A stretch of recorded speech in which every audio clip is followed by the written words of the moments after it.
İfaçılar Sevin Əsədullayeva, Firuzə Məmmədova, Əminə Hacıyeva, Nigar Rüstəmova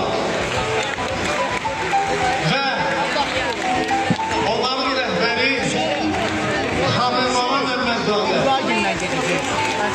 Maşallah. Rəqqaslarımız Əmin Ulamov, Seydahan Başladı, İsa Xeyranov, Elmir Cəfərov, Şahruz Xaidov, Agent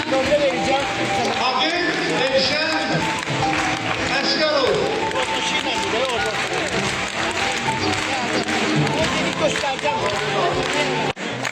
Hamımızın arasında bir daha baş əydik.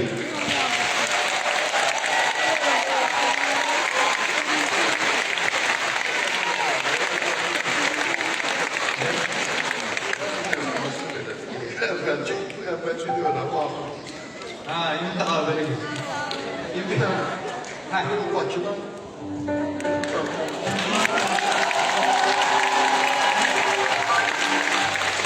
axırımız da, əvvəlimiz də Bakı ilə bağlıdır.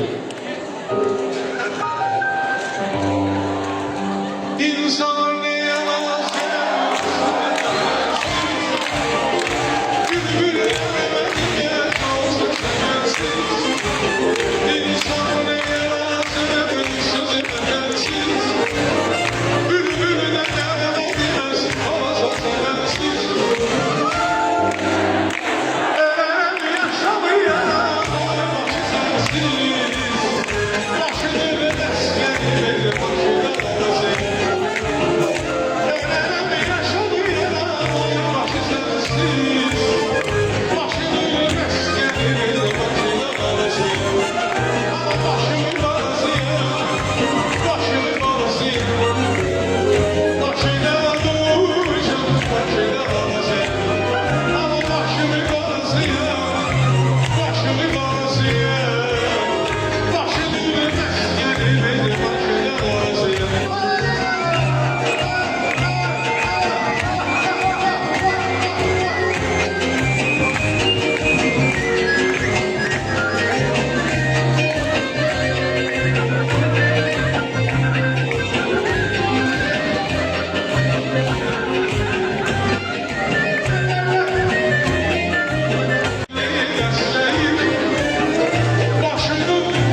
Bizim doğma, əziz sevgililərimiz, doğmalarımız.